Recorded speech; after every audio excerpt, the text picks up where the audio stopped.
Hello, everybody. Good evening. It's the 8th of December, and we're going to start an interview here in just a minute for the Headbangers from a band called Mega Colossus, formerly known as Colossus.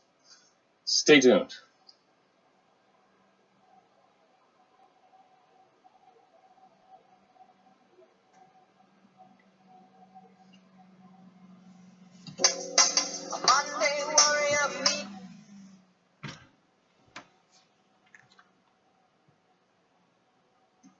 Stay tuned a second there. Hi, this is Kenny Larson with the Gauntlet. Hey, Kenny. Is this Bill? Yeah, hey, how's it going, man? Sorry, that's what's going on. Yeah, this is Bill from Colossus. How are you? Good. How are you? I'm doing great. Band practice was pretty awesome. You had band practice tonight? We're actually at band practice, you guys. We're all here. Oh, see. Okay. You want to do the speakerphone thing? We can do that. Sure. Let's roll with that. Yeah. As long as you guys don't trample over each other. Oh, well, that's all we do. Upstage each other. You guys want speakerphones? Yeah. Okay. It's speakerphone engaging. Engage.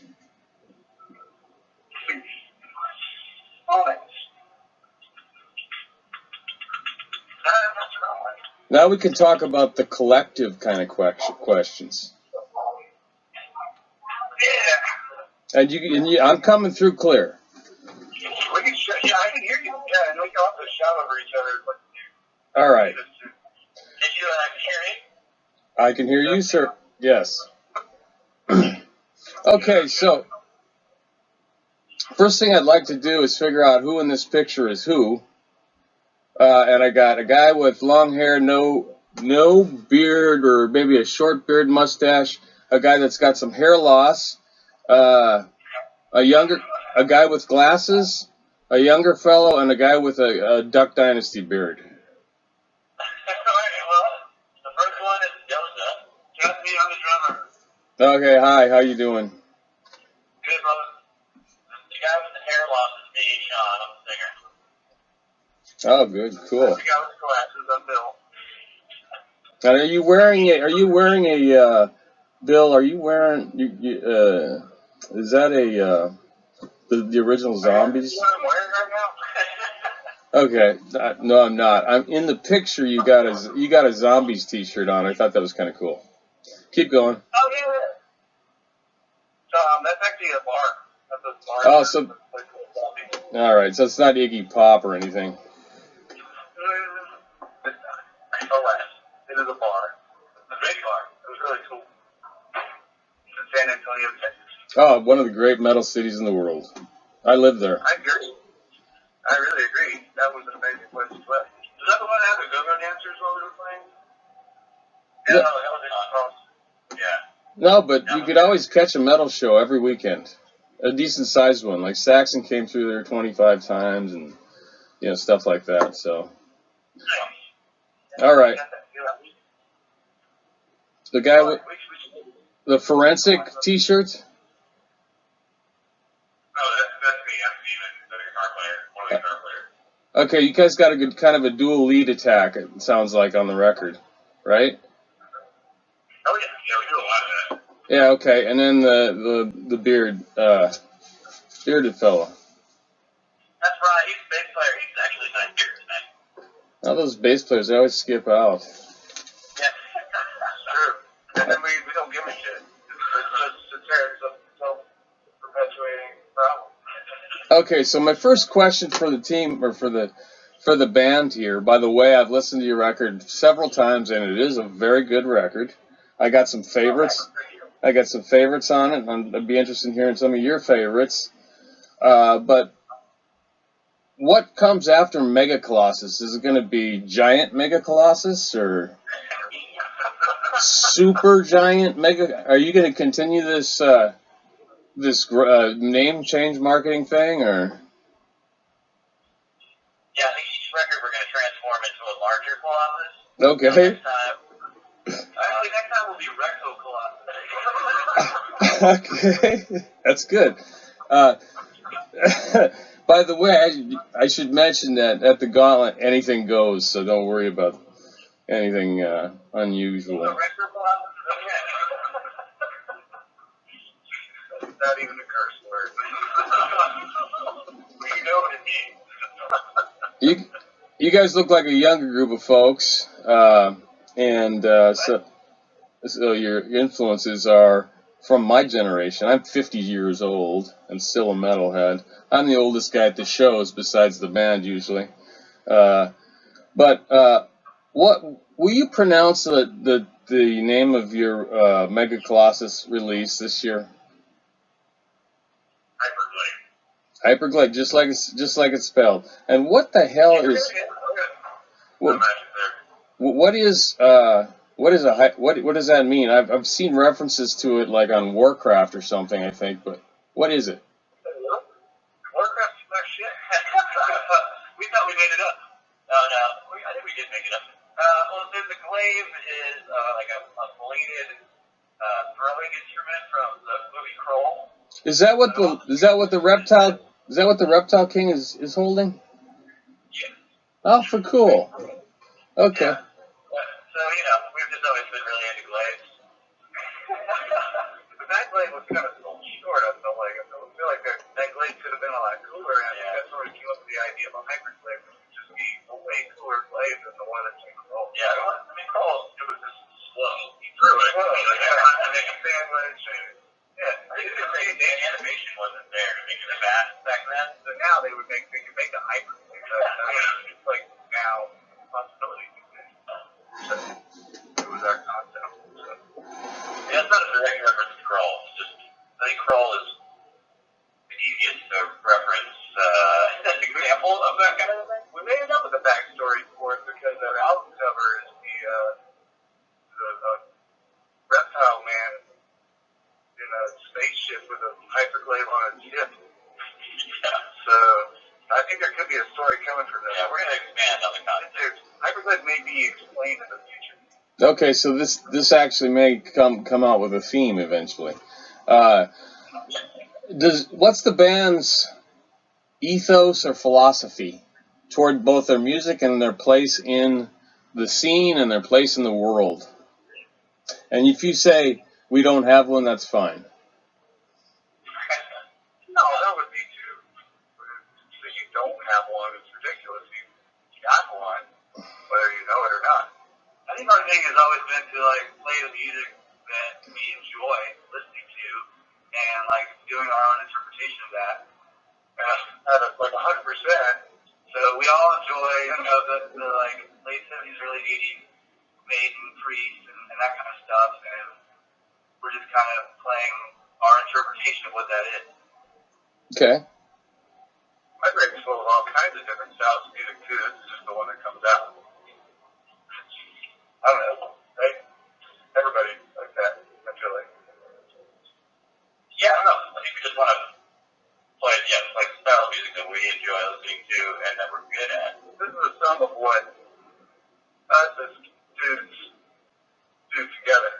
I think if there was different guys, it would be different. And so, we make a collective thing and fire it out with as much ferocity as we can muster, I think, I don't know. That's about it. Well, that's great. I mean, you're serious. You're doing this for what, 11 years? Yeah, that's right. And I was getting ready to do the set up the back end of the magazine, and actually I had an entry for Colossus. I didn't realize that this was the Colossus band because your publicist just sent me Mega Colossus, and I'm like, oh man, who are they? So anyway, okay, let's talk about theology for a second, can we? Sure. Does the band have a theology, and is it pan-dimensional undergods? Well, we did. Okay, so well, that the risk involving that. I imagine. We pretty much always just made up our album names thought that was cool. Barely ever had anything to do with the record itself. Right. Maybe Drunk on Blood kind of had some references, but not really, just in the middle. Right. There's a lot about cannibalism on Drunk on Blood. So we figured that kind of worked. But it was, that's probably our most kind of phoned in album title, really. That was sort of, I love that album title. I love it too. I love it's extremely creative because rational pantheism is kind of a cool idea. Now, when you talk about multi-dimensional rational undergods, I mean, my God, you get. Yeah, it's never combined as many concepts as possible. Yeah, we really you need to do an album cover. So we reinvented the wheel with that one. That was. Well, you know, you should try to get. You ever heard of the Flying Spaghetti Monster Church? Oh yeah. Yeah, maybe you could start one, you know, and have that be your religion. Just make it dogmatic as crazy. Anyway. Yeah. Worship an undergod. Bowling. High priest is Luther, man, yeah. Okay. Alright. Okay, we're going to work on that. Okay, cool. That would be a nice companion piece to some of your records, and you could have, you know, like Lizard God and the Frog God and other things. But, so, I see here you read some Fritz, you derive some themes from Fritz Leiber. I also read him. Do you also read, like, H.P. Lovecraft? Yeah. Okay. Because they kind of are contemporaries, aren't they? A little later, I think. And I think he really coached it. Okay. You're getting a beat. He ignored or something? Oh, that one's trying to come up. So we gotta weather this beat. Okay. What just happened? Okay, that's cool. Sorry. Proceed. Yeah. So. Yeah, he came a little later. He actually had a really long career. Like from the, I want to say the early 50s to the late 70s. Yeah. First, he was writing Montford and Great Mountain stories right up until the year I think that he died. The Montford and Great Mountain comes from. You can actually kind of see where he was in his career. It's really awesome. Yeah, I really enjoyed his. I just have an anthology, and I'm not completely read on him, but I was in search of other early macabre writers when I first fell in love with H.P. Lovecraft, and I'd never read anything like it, and came across him, and there was a bunch of them that I came across, but at any rate, it was interesting to see that there. So you guys are all in Raleigh, North Carolina. For the most part, where we can be, we're kind of spread around Raleigh. Okay, so which city in the Carolinas is more southern, Charlotte or Raleigh? Charlotte is like the capital of the South. So I guess Atlanta would be. They're kind of the same. Charlotte and Atlanta. If somebody just drops you in Charlotte or Atlanta, it doesn't tell you where you are. You won't be able to tell. Okay, so that means they're more southern, is what you're saying. Definitely, yeah. There's a lot of awesome people in Charlotte, but it is kind of horrible. Yeah. We definitely left Charlotte about Charlotte a lot. And Raleigh's kind of a heat seeker for trends and things, isn't it? For the South, anyway. The surrounding area, there's always something trendy to be going on somewhere. If somebody's doing it in New York, Raleigh will be doing it 5 years later. Okay, well, so you got a 5-year lag. How about, I'm from North Dakota, so we had the same thing. We started playing hacky sack last year.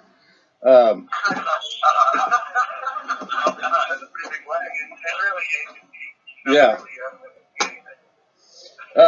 Okay, so are you guys the leading, the pride of Raleigh? Are you the leading? I'm not gonna put you in a box. Rock band in that area. We got actually there's a lot of like big rock bands around. I think GOC, Terrific Conformity, is probably the biggest rock band in Raleigh too.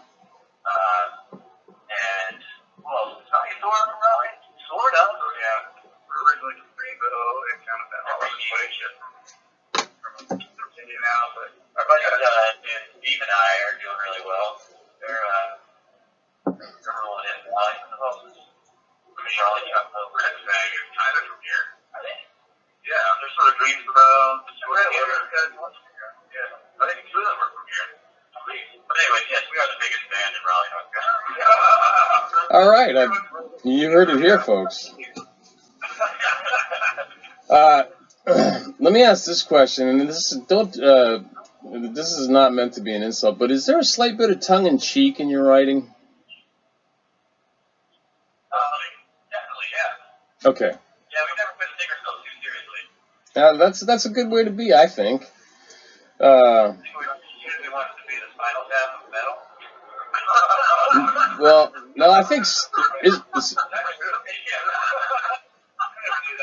never thought that, and I was just like, that's great, it's perfect. I didn't get it. Okay. Enjoying the novelty, It's not, that's not how we approach it at all. I mean, the first record we had last year was a lot more jokey, and I think realized, like, as we've gotten better at doing our craft, I think it's been less and less, but we're always, we're humorous people. We're going to always put something funny in our lyrics. I mean, if you're writing a song that's a tribute to a fantasy idea and you take yourself real seriously, that just sucks. That's not cool at all. Well, my favorite band is Blind Guardian. Yeah, you get that really well. Okay. I heard someone say their favorite band was Blind Guardian. I think they love the things they write songs about, but I don't think they're serious about doing it well. But I don't. That's where we divide. Well, Willow is a direct response to they call it mystical. All right, that's we built it earlier. We did was the need for most kind of ferocity to come up there, but we're always having a good time, and we don't get real serious about it. The stuff is for us and everybody else to enjoy. It's not. We're not. I mean, it's a subject matter of your own, not even your own at the time, and you really can't just be mad, like angrily. It's like imposing it on people. It's just all for fun. It's all for enjoyment. It's often that way. Of course it is. Watching Saturday morning cartoons. Well, so given that, and that's a part of your ethos, I think, or your philosophy, I guess I would say, but yeah, something like that. Let me ask a question. You're just dropping back to your album cover, which I think is very good. The frame is part of the album cover. Is that correct? Or that's a real painting that that's a photograph of. Yes. Ah, cool. Yeah, it's actually like 24 by 24, so it's shrunk down a little bit. Gotcha. And then there's some like Photoshop elements on top of it, but that's an actual real existing painting that we have. We're finding ever accepted. That looks like a great painting to have in your house, except, yeah. If you could our friend Chris did that. He does a lot of art for us. He does t-shirts, logo design, does a lot of stuff. He's awesome. Cool. Okay. The link right here, the ad. We had an idea for the back cover of the album, but we weren't able to stage it. We were going to try to take a photograph of that painting hung up, and then a lizard man sitting in front of a giant fireplace. And that was over the mantle. It was kind of too complicated for us to actually do in real life.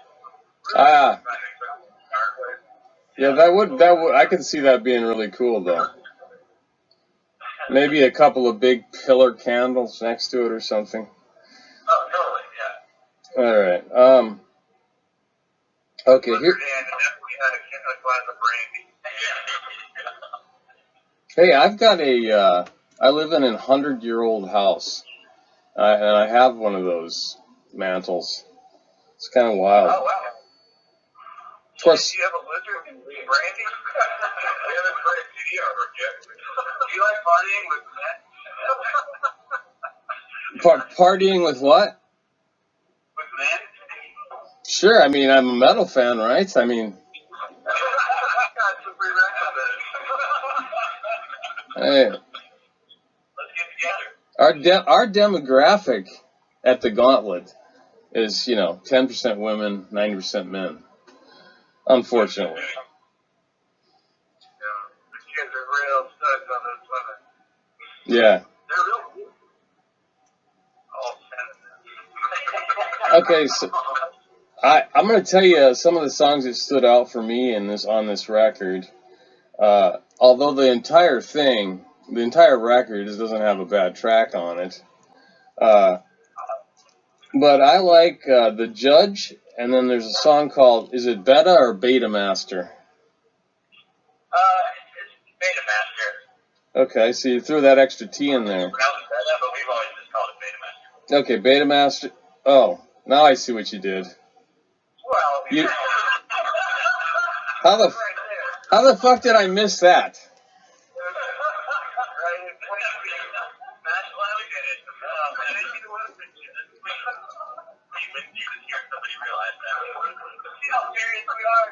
Yeah. Okay. You Died, and of course the epic Star Wranglers are standouts to me. What? Pardon? Oh, you said Beta Master and what? The Beta Master, You Died, and then the epic Star Wranglers. Oh, yeah, cool. But I actually, I don't. There's a lot of melody and harmony in Beta Master, and I actually think that's my favorite song right now. That's So. a Steven song, right? I would say that none of our songs are really attributed to one person, right? But you kind of like put together there is a framework for that, right? The instigator. Yeah, I think it was the instigator of that one. Which we point out because Steven is new in the band on this record, so we appreciate his contribution. His influence is heavy on that track. That's cool. You like it? Yeah. Whose influence is heavy on that track? Even me, the new guitar player. Oh, okay, gotcha. He's taking over. And at the Battle of the Noodling. All right. I think it's cool that he takes on The Judge because that's one that we've kind of gone back and forth on, like in terms of is that one too slow for our crowd or what? But people seem to respond really positively to that one, so that's cool. It's a challenge. Yeah, I love how it chugs in the beginning. I'm a sucker for the chug. It's fun to see you in play. So you're moving forward. Right. Now I'm going to say the singer I hate to compare you to anybody really, but the singer has some elements of Blue Cheer in his timbre. Has he ever been told that before? No, I actually haven't gotten that one. That's definitely a compliment, though. Thank you. Yeah, I mean it's like you're in that sort of, you're trying to balance your vocals, harmony or melodies in with that type of vocal melody. Maybe is what I'm trying to say. But it's I've never really thought of it like that, but that's what I'll compare it to. all right. Pretty much all over the board. It's weird. I think it just kind of depends. Probably what people have been listening to a lot lately. Yeah, I think our approach is like to Bill and Steve kind of write songs in a range where it can show off like where Sean is most comfortable with. Right. Feels good about it. We didn't finally figure out where his range is and consider, yeah. There's more than we thought.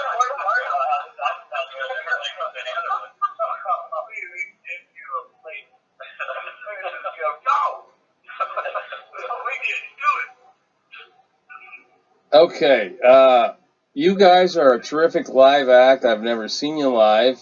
It says here, okay, you're going to Germany in the fall of 17. You going to be doing any North American stuff in between now and then? Not too much outside of like North Carolina because we got to save up all our vacations. Sort of North Carolina, South Carolina, maybe Georgia, whichever I'm looking. Yeah, Virginia maybe. Yeah. We'll be doing some long weekends, but yeah, not too far from North Carolina in our spot. We've gotten good at getting out of town real fast on Friday, being back by Monday. That's cool. Yeah. I see you've done quite a few festivals. You've supported some recently, what I would call newcomers to the scene that have risen rapidly, such as High on Fire and Mastodon. Of course, Pentagram's been around for, what, 100 and some years? Bobby looks that way. They were here before us, before like us. Yeah, there were the race, but that preceded Homo sapien. Yeah. So, does the band have a favorite narcotic? Does the band have a favorite narcotic to? There's that time we ate mushrooms and watched Princess Mononoke.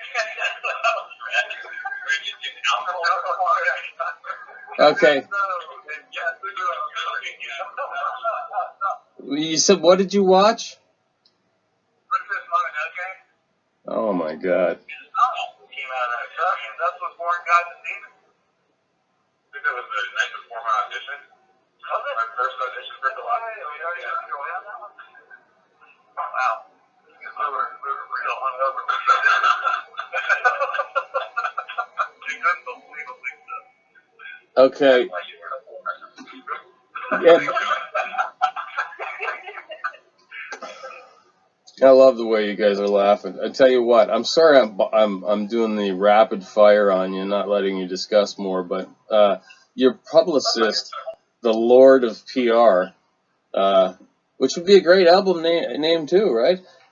He has backed me up with his entire roster every night. So I'm kind of just trying to get through some of the things that I think fans are interested in hearing besides just what are your three influences and how did you form, blah, blah, blah. So let me ask a question.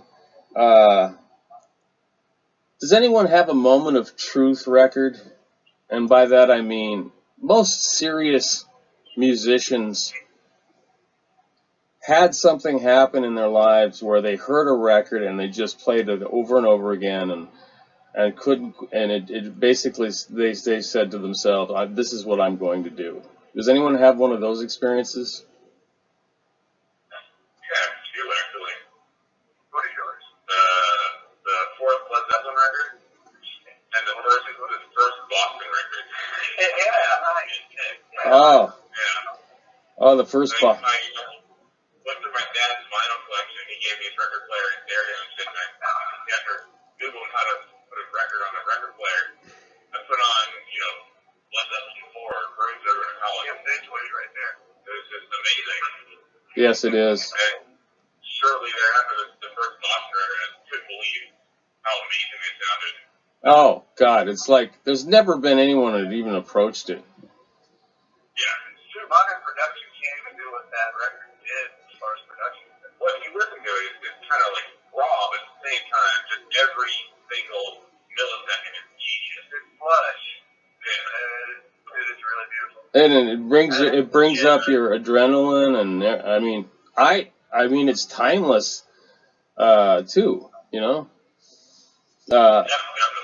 I mean, it's like I've got that disc out, every year for a period in the springtime or whatever.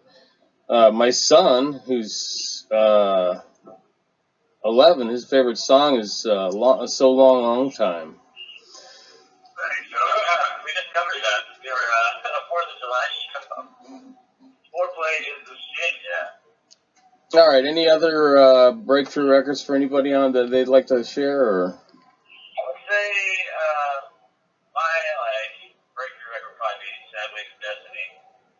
A lot of people say that.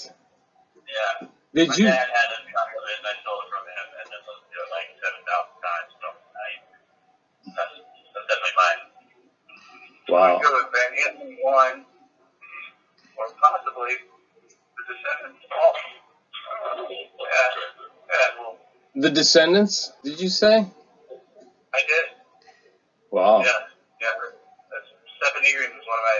That's like my two guitar dudes. Seven Eagles and Eddie Van Halen. So. Did you say Van Halen? Yeah, Van Halen's first record. When I first heard that, it was old, but then I was probably. Yeah, it was one of the things.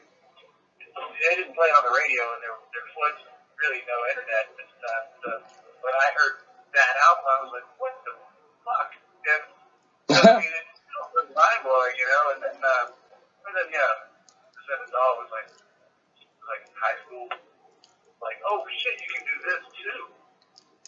So you know, they come from completely different directions, but they kind of meet. Well, yeah. I think the first 6 records.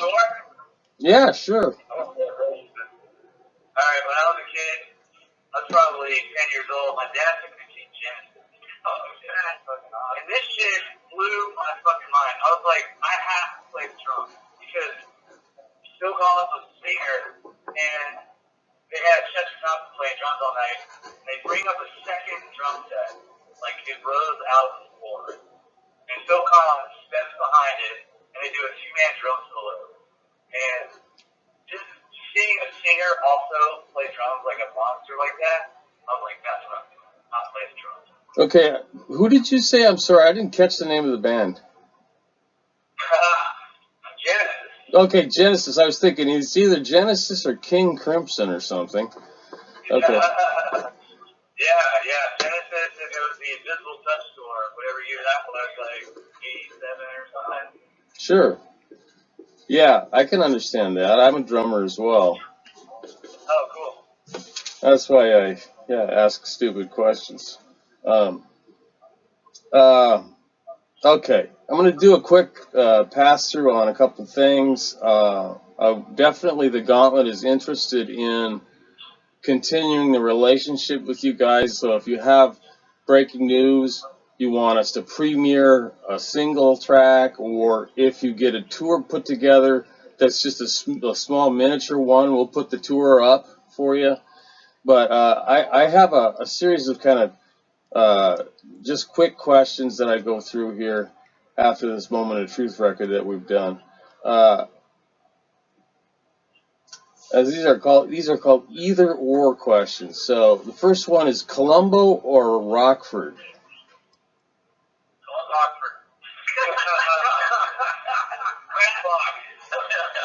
Okay. Oh, you got that one right. All right. J.R. Tolkien or G.R.R. Martin? Yeah. All right. That's kind of hard. Hager or Roth?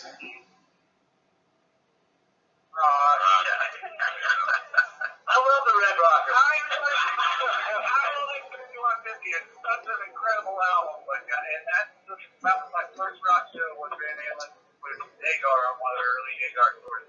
And so I grudgingly rock his better records and more of them. His tequila is the shit. I'd rather hang out with Hagar than do it. Oh, yeah.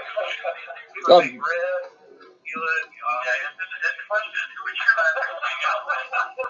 Well, Roth is. I think Roth only speaks scat, so I mean you'd have trouble talking to him. You know. Have you ever heard any of the vocal of the early Van recording? I mean, he is just hilarious. Yeah. Strange fact about David Lee Roth is he's one of very few people on the planet who have 4 octaves in full voice. And you wouldn't think so because he can't reproduce it in concert a lot. But he goes so.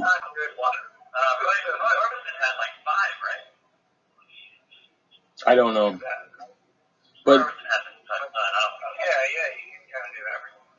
well, there's no falsetto or vocal fry in the bottom end, so.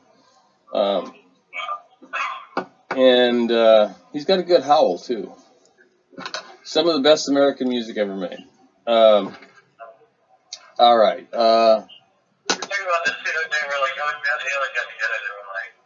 got like the dude who can play guitar like nobody's ever heard before in their life. And we got this dude who can be like, woo!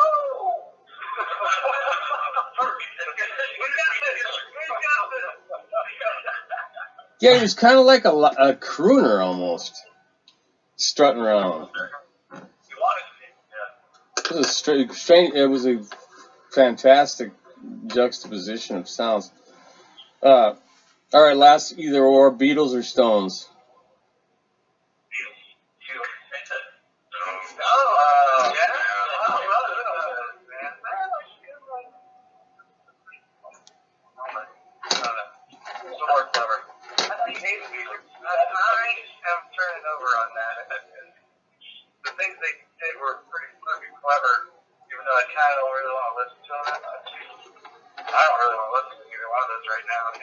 Right.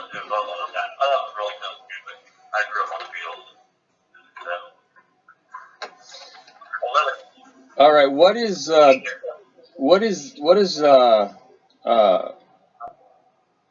most unmetal music some of you guys listen to? Unhard rock, unmetal. Like, does anyone? There's so many choices. Yeah, we don't listen to metal. You know, in a band we do a lot, but we alternate. I mean, I love Christopher Cross. I'll put that on a lot. There's the Eddie Ocean. Oh, Billy Ocean. Did you? That one comes on a lot. I'm really big into big country. Big country's one of my favorites. You know, it's hard though because like everything does have like metal kind of characteristics. I think metal rich. Metal has lots of other characteristics. Yeah, Billy Ocean. But Billy Ocean is about. Remember the Martin Master when he wrote it? Somebody said that just sounds like a Michael Bolton song. Oh my God, that's crazy. Let's see. Unmetal music. Okay, what's your favorite pastime? This is my last question, guys. I could sit and talk to you for hours. I wish I was there with you, actually. Yeah, I want.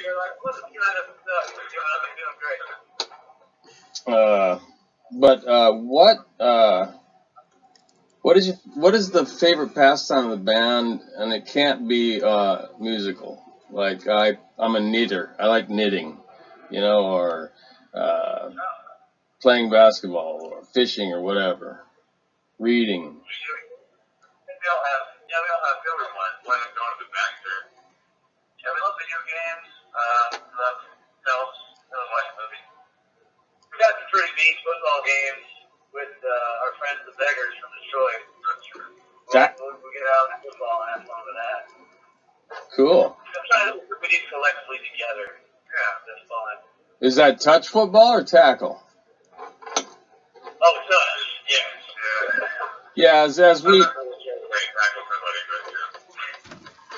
Cool. We're all over 30. No one needs to be tackling each other. Yeah, I did. I made that mistake and broke my ankle. Yeah, we'll not do that. And I would. Oh, frisbee? We have Colossus frisbee. Yeah, we just made some frisbees with our logo on them. That's a cool piece of merch. I don't know if I've ever seen that in anybody's merch pile. I think anybody has. We probably give our new records, right? Yeah. For hyperblade frisbees. Yeah, pretty cool. Well, that's the thing you want, man. We're going to have Glade fight. Yeah, Glade, yeah. And I can tell you this, all right? You guys know what metal speak is? It's when someone reviews an album and they go, "This is a brutal assault." Blah, blah, blah, blah, blah, blah. It sounds like a bashing, boiling oil. It's just a bunch of adjectives that really don't tell you what the music sounds like, right? They're as soon as hyper, I'm gonna use hyper glaive in some of my record reviews as it's like a flying hyper glaive, and it'll get picked up by everyone. I guarantee it. Watch it. It's gonna be part of the lexicon. Yeah.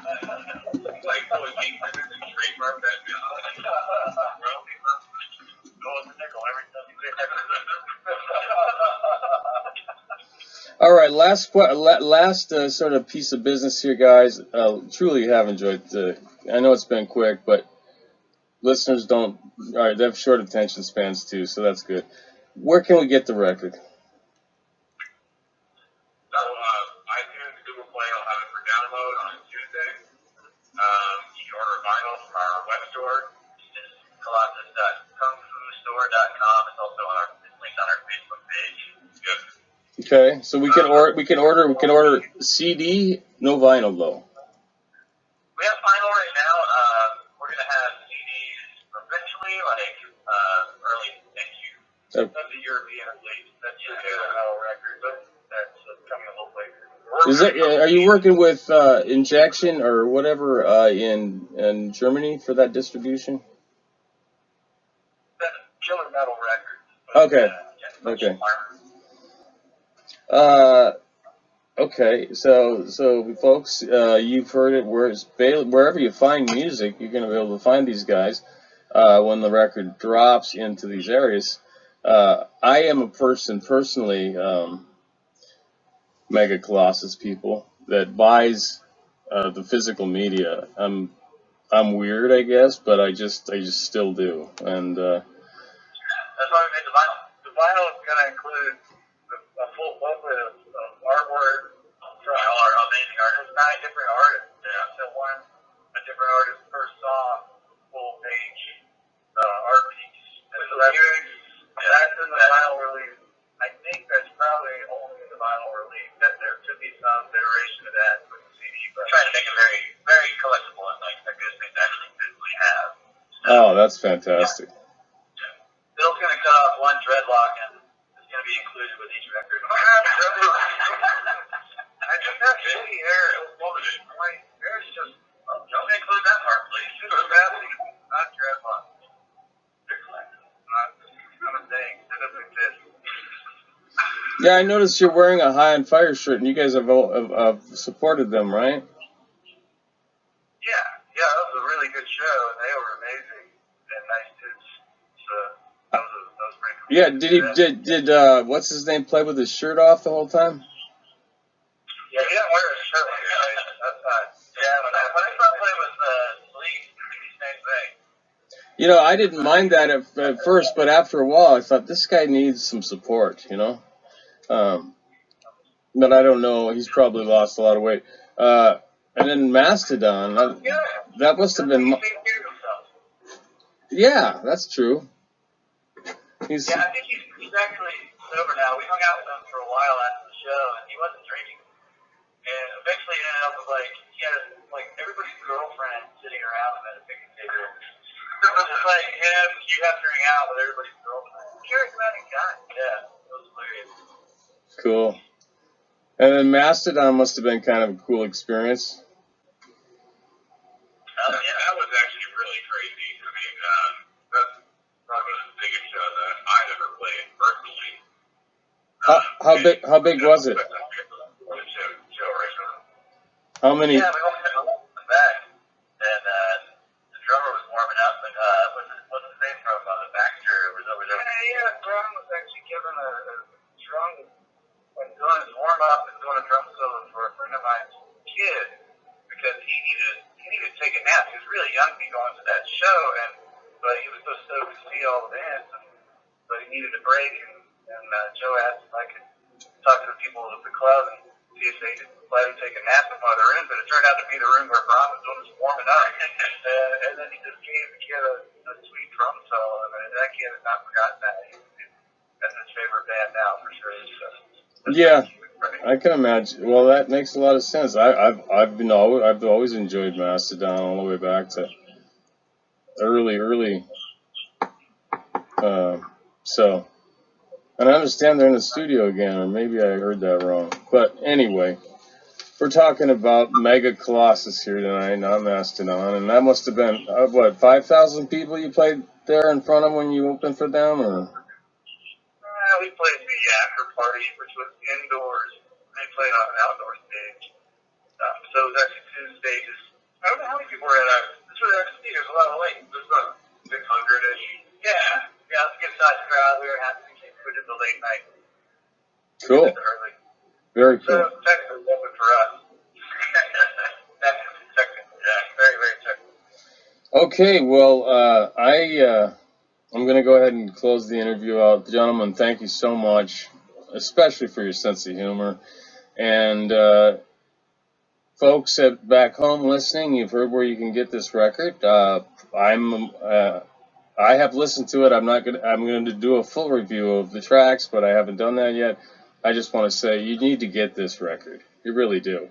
It's very catchy, and it's been playing in my office for a couple of days, and I've really it grows on you quite. It grows on you is what I'm saying. So this has been the Gauntlet talking to Mega Colossus, and we will be signing off. Thanks, guys. Thank you. Yeah, thanks for having us. You bet. My pleasure.